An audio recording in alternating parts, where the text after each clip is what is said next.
शंकर भगवान को पुत्र शोक क्यों हुआ।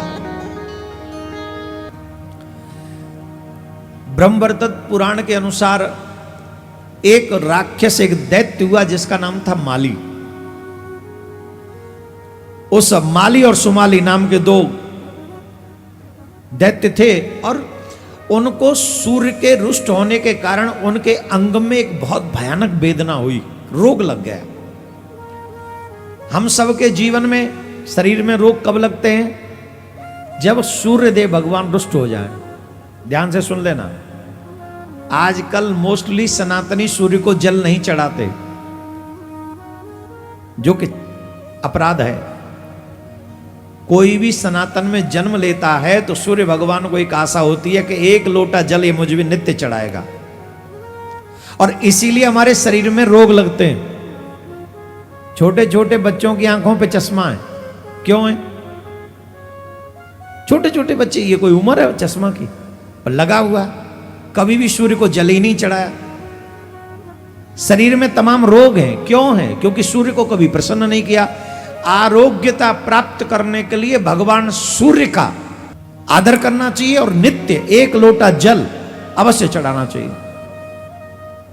जो जो माता पिता चाहते हैं कि मेरे बच्चों को कोई तकलीफ न हो, निरोगी काया प्राप्त हो, या जो बच्चे चाहते हैं मुझे निरोगी काया प्राप्त हो, उन सब को सूर्य को प्रातःकाल स्नान के बाद सबसे पहला काम जल चढ़ाना चाहिए।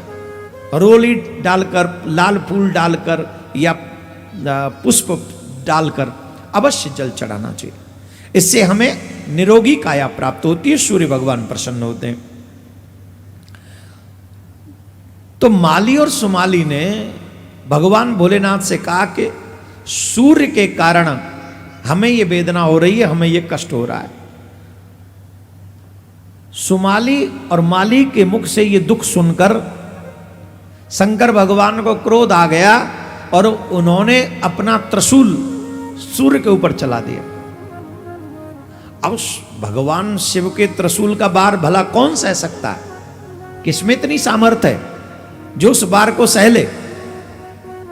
तो सूर्य भगवान रथ में ही रथ से नीचे गिर गए, मूर्छित हो गए उस त्रिशूल के बार से। वो नीचे गिर पड़े, सूर्यदेव अचेत होकर अपने रथ से नीचे गिर गए।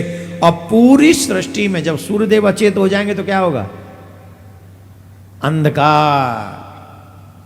पूरी सृष्टि में अंधकार हो गया। जब सूर्यदेव के पिता कश्यप मुनि को इस बात का पता चला कि मेरे पुत्र को शिव ने त्रिशूल के बार से अचेत कर दिया है, तो उन्होंने शाप दे दिया कि जो पुत्र शोक आज मुझे हो रहा है, मेरा शाप है, ये पुत्र शोक एक दिन शिव को भी होगा। ऐसा शाप कश्यप मुनि ने शंकर भगवान को दे दिया।